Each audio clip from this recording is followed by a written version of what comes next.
BRS పార్టీలో కొత్త కమిటీల ఏర్పాటుపై పార్టీ అధిష్టానం బ్రేక్ వేసింది. రజతోత్సవ సభ తర్వాత సభ్యత్వ నమోదు, కొత్త కమిటీలు ఏర్పాటు చేస్తామని పార్టీ వర్కింగ్ ప్రెసిడెంట్ కేటీఆర్ ప్రకటించినప్పటికీ వరుస కేసులు, విచారణల కారణంగా ఈ ప్రక్రియకు బ్రేక్ పడింది. ఇప్పుడు కొత్త కమిటీలను ఏర్పాటు చేస్తే గ్రూపు రాజకీయాలు పెరిగి రాబోయే స్థానిక ఎన్నికల్లో పార్టీకి నష్టం జరుగుతుందని అధినేత భావిస్తున్నట్లు సమాచారం.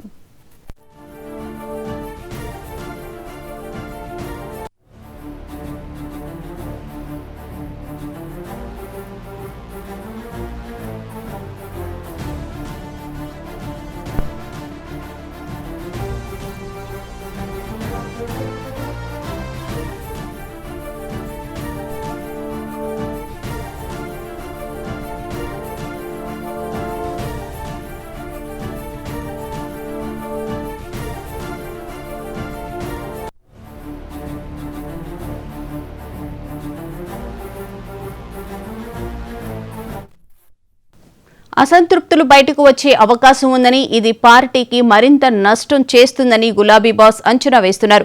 అందుకే స్థానిక ఎన్నికలు ముగిసిన తర్వాతే కొత్త కమిటీలను ఏర్పాటు చేయాలని, సభ్యత్వ నమోదును ఆ తర్వాతే నిర్వహించాలని నిర్ణయం తీసుకున్నారు. దీంతో పాత కమిటీలతోనే బీఆర్ఎస్ స్థానిక ఎన్నికలకు సిద్ధమవుతోంది. కొత్త కమిటీల్లో అవకాశం దక్కుతుందని ఆశించిన ద్వితీయ శ్రేణి నాయకులు ఈ నిర్ణయంతో నిరాశకు గురయ్యారు. ఇదే అంశానికి సంబంధించిన పూర్తి వివరాలను మా ప్రతినిధి రామ్ నరేష్ లైవ్ లో అందిస్తారు. రామ్ నరేష్, చెప్పండి, కొత్త కమిటీలను ఏర్పాటు చేయాలని చెప్పి మొదట బీఆర్ఎస్ పార్టీ భావించినప్పటికీ ఇప్పుడు స్థానిక సంస్థలు ఎన్నికలు అయిన తర్వాతే కమిటీలు వేసే అవకాశంగా ఉన్నట్టు కనిపిస్తూ ఉంది కదా. ప్రధానంగా చూసుకుంటే ఏదైతే బీఆర్ఎస్ పార్టీలో కొత్త కమిటీలు వేస్తారు, సభ్యత్వ నమోదు కూడా పెద్ద ఎత్తున జరుగుతుందంటూ కూడా ప్రచారం చేశారు. కానీ ఇప్పుడున్న పరిస్థితుల్లో స్థానిక సంస్థల ఎన్నికలు ఏదైతే ఉన్నాయో ఎన్నికల తర్వాతనే సభ్యత్వ నమోదు కార్యక్రమం కానీ అదేవిధంగా కొత్త కమిటీలు ఏర్పాటు చేస్తామంటూ కూడా అధిష్టానం ఒక నిర్ణయానికి వచ్చినట్టు తెలుస్తుంది. దీనికి సంబంధించిన ఒక సమాచారం మనకు అందుతుంది. ప్రధానంగా చూసుకుంటే త్వరలో జూబ్లీ హిల్స్ ఎన్నికలు జరుగుతున్నాయి, ఆ తర్వాత స్థానిక సంస్థల ఎన్నికలు, అదేవిధంగా జెడ్పీటీసీ, ఎంపీటీసీ, అదేవిధంగా జీహెచ్ఎంసీ ఎన్నికలు, ఇలా వరుసగా ఎన్నికల తరుణంలో ఇప్పుడు కొత్త కమిటీలు వేస్తే అసంతృప్తులు కొంత బయటకు వచ్చే అవకాశం ఉంది. ఇది పార్టీకి నష్టం కలిగిస్తుంది. అంటే పార్టీలో ఇటీవల కాలంలో ఎమ్మెల్యేలు అదేవిధంగా ఎమ్మెల్సీలు వలసబాట పట్టారు. అదేవిధంగా మాజీ ఎమ్మెల్యేలు కూడా కొంతమంది పార్టీని వీడుతున్న పరిస్థితి ఉంది. ఈ నేపథ్యంలో ఇప్పుడు కమిటీలు వేస్తే పార్టీలో ద్వితీయ శ్రేణి నేతలు కూడా పార్టీని వీడే అవకాశం ఉంది. దీంతో ప్రస్తుతం ఉన్న తలనొప్పుల నేపథ్యంలో, అంటే ఇప్పుడు ఆల్రెడీ కేసులు నడుస్తున్నాయి, అదేవిధంగా విచారణలు కొనసాగుతున్నాయి, ఇవన్నీ కొనసాగుతున్న నేపథ్యంలో ఇప్పుడు కమిటీలు ఏర్పాటు చేస్తే మళ్ళీ అసంతృప్తులు బయటకు వచ్చే అవకాశం ఉంది, పార్టీని వీడే అవకాశం కూడా ఉంది. కాబట్టి ప్రస్తుతం స్థానిక ఎన్నికలు నిర్వహించాలి, ఆ ఎన్నికలు అయిన తర్వాత కమిటీలు వేస్తే పార్టీకి నష్టం జరగకుండా ఉంటుందంటూ కూడా బీఆర్ఎస్ పార్టీ అధిష్టానం భావించినట్టు తెలుస్తుంది. దీనిలో భాగంగానే ఇప్పుడు ఏదైతే పాత కమిటీలు ఉన్నాయో ఆ కమిటీలతోనే స్థానిక ఎన్నికలు వెళ్లాలని చెప్పి నిర్ణయించుకున్నారు. దీంతో పార్టీలో కొంతమంది ఆ నేతలు ఎవరైతే ఉన్నారో ద్వితీయ శ్రేణి నేతలంతా కూడా కొత్త కమిటీలు వేస్తే తమకు అవకాశం దక్కుతుందని చెప్పేసి అంతా భావించారు. కానీ ప్రస్తుతం పార్టీ తీసుకున్న నిర్ణయంతో ఒకసారిగా వాళ్ళంతా నిరాశకు గురవుతున్న పరిస్థితి అయితే ఉంది. ప్రధానంగా చూసుకుంటే రజతోత్సవ సభ, అంటే బీఆర్ఎస్ పార్టీకి సంబంధించిన సిల్వర్ జూబ్లీ వేడుకలు, రజతోత్సవ సభ జరిగింది. సభ తర్వాత సభ్యత్వ నమోదు కార్యక్రమం, అంటే డిజిటల్లో ఈసారి సభ్యత్వ నమోదు కార్యక్రమం చేపడతామని చెప్పేసి బీఆర్ఎస్ వర్కింగ్ ప్రెసిడెంట్ కేటీఆర్ చెప్పారు. అదేవిధంగా గ్రామ స్థాయి నుంచి కూడా బూత్ లెవెల్ కమిటీలు, అదేవిధంగా మండల స్థాయి కమిటీలు, అదేవిధంగా జిల్లాలు, అదేవిధంగా రాష్ట్ర స్థాయి కమిటీలు కూడా ఏర్పాటు చేస్తామంటూ కూడా చెప్పడం జరిగింది. అయితే రజతోత్సవ సభ జరిగి నెలలు గడుస్తున్నప్పటికీ కూడా ఇప్పుడు ఆ ఊసే అయితే పరిస్థితి లేదు. ఎందుకు అంటే ప్రస్తుతం పార్టీలో నెలకొన్న పరిణామాలు ఏవైతే ఉన్నాయో ఆ పరిణామాల నేపథ్యంలో ప్రస్తుతం కమిటీలు వేసే సమస్యలు వస్తాయి. ఏదైతే అసంతృప్త నేతలు ఉన్నారో వాళ్ళంతా కూడా పార్టీని వీడే అవకాశం ఉన్నట్టుగా తెలుస్తుంది. దీంతో ఇప్పుడు కమిటీలు ఏవైతే ఉన్నాయో కమిటీల జోలికి వెళ్ళొద్దని చెప్పి ఒక నిర్ణయానికి వచ్చినట్టు తెలుస్తుంది. ఇదే అంశానికి సంబంధించి బీఆర్ఎస్ అధినేత కూడా ఒక నిర్ణయం తీసుకున్నట్టు తెలుస్తుంది.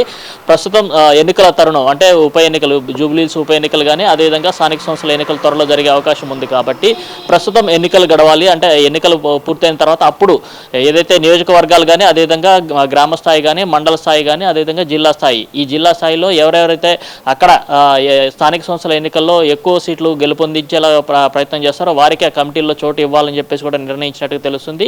ఇదే విషయాన్ని పార్టీ అధిష్టానం నేతలకు కూడా దిశానిర్దేశం చేసినట్టు తెలుస్తుంది. ఇప్పటికే దీనికి సంబంధించి ఎర్రవల్లి ఫామ్ హౌస్లో కేసీఆర్ వరుసగా కీలక నేతలతో భేటీ అవుతున్నారు. స్థానిక సంస్థల ఎన్నికల్లో పార్టీ సత్తా చాటాలి, అదేవిధంగా మళ్ళీ పార్టీ పునర్వైభవం అంటే మళ్ళీ వచ్చే అసెంబ్లీ ఎన్నికల్లో పార్టీ గెలుపొందాలంటే ఇప్పుడు స్థానిక సంస్థల ఎన్నికల దగ్గర నుంచే అన్ని చోట్ల గెలుపు సాధించాలి. అదేవిధంగా కాంగ్రెస్ ప్రభుత్వం ఏదైతే ప్రజా వ్యతిరేక పాలన కొనసాగుతుందో దాన్ని ప్రజల్లోకి తీసుకువెళ్లాలంటే స్థానిక సంస్థల్లో గెలుపు చాలా కీలకంగా మారుతుందని చెప్పుకోవచ్చు. ఈ పార్టీలో ఇప్పుడు వరుసగా నేతలు పార్టీ మారుతున్న తరుణంలో ఇప్పుడు స్థానిక సంస్థల ఎన్నికల్లో కనుక ఎక్కువ సీట్లు కనుక గెలిస్తే మాత్రం అది పార్టీపై మంచి ప్రభావం చూపిస్తుంది. అది ఆ తర్వాత జరిగే ఎంపీటీసీ జెడ్పీటీసీ ఎన్నికలు కానీ అదేవిధంగా జీహెచ్ఎంసీ ఎన్నికలు కూడా పార్టీకి మైలేజ్ ఇచ్చే అవకాశం ఉంటుంది. కాబట్టి ఈ దిశగా అడుగులు వేయాలంటూ కూడా చెప్పడం జరిగింది. మరోవైపు జూబ్లీహిల్స్ ఎన్నికలు ఏదైతే ఉన్నా ఆ ఎన్నికల్లో కూడా బూత్ లెవెల్లో కూడా పార్టీకి సంబంధించిన లీడర్లంతా పనిచేయాలని చెప్పేసి దిశానిర్దేశం చేశారు. అంటే ఇప్పుడు ఉన్న పరిస్థితుల్లో ఏదైతే పాత కమిటీలు ఉన్నాయి ఆ కమిటీల ద్వారానే ఎన్నికలకు వెళ్ళాలని చెప్పేసి పార్టీ అధిష్టానం నిర్ణయించింది. ఆ నిర్ణయం మేరకే పని చేయాలంటూ కూడా పార్టీ నేతలందరికీ కూడా దిశానిర్దేశం చేయడం జరిగింది. దీంతో ఇప్పటివరకు కమిటీలు వేస్తే తమకు అవకాశం దక్కుతుందనుకున్న పార్టీకి సంబంధించిన ద్వితీయ శ్రేణి నేతలు ఎవరైతే ఉన్నారో వాళ్ళంతా కూడా కొంత నిరుత్సాహానికి గురైన పరిస్థితి ఉంది. ఎందుకంటే ఎవరైతే గతంలో ఉన్న నాయకులు ఎవరైతే ఉన్నారో వాళ్ళు చెప్పినట్టుగా నడవాల్సి వస్తుంది. అయితే మాకు ఒక అవకాశం వస్తే మేము మా సత్తా ఏంటో చాటుకునే అవకాశం ఉంటుంది, కానీ ఆ అవకాశం లేకుండా పోయింది. ఇప్పుడు ఎన్నికల్లో ప్రజెంట్ అంటే స్థానిక ఎన్నికలు జరగబోతున్నాయి కాబట్టి ఆ ఎన్నికల్లో ఇప్పుడు మళ్ళీ ఆ పాత కమిటీలతోనే తీసుకుంటే వాళ్ళకి సంబంధించిన వాళ్ళకే టికెట్లు కేటాయించే అవకాశం ఉంటుంది. కాబట్టి మళ్ళీ మాకు నిరాశ ఎదురవుతుందని చెప్పేసి కొంతమంది నేతలు చెప్పుకుంటున్న పరిస్థితి అయితే ఉంది. దీన్ని పార్టీ అధిష్టానం ఏ విధంగా పరిష్కరిస్తుందని అయితే వేచి చూడాల్సిన పరిస్థితి అయితే ఉందని చెప్పుకోవచ్చు. ఎందుకంటే స్థానిక సంస్థలు చాలా కీలకంగా మారాయని చెప్పుకోవచ్చు పార్టీకి. ఎందుకంటే గత అసెంబ్లీ ఎన్నికల్లో ఓడిపోవడం కానీ అదేవిధంగా పార్లమెంట్ ఎన్నికల్లో పూర్తిగా సున్నాకే పరిమితం కావడం, ఆ తర్వాత పార్టీకి సంబంధించిన ఎమ్మెల్యేలు పార్టీలు మారడం కానీ ఎంత జరుగుతున్న నేపథ్యంలో పార్టీని మళ్ళీ పునర్వైభవం తీసుకురావాలంటే స్థానిక సంస్థలే చాలా కీలకంగా ఉన్నాయని చెప్పుకోవచ్చు. అందుకోసం అని చెప్పేసి కొత్త కమిటీలు జోలికి పోకుండా పాత కమిటీలతోనే ముందుకు వెళ్ళాలని చెప్పి పార్టీ అధిష్టానం నిర్ణయించినట్టుగా తెలుస్తుంది. Bhuvana. Right, thank you Ram Naresh.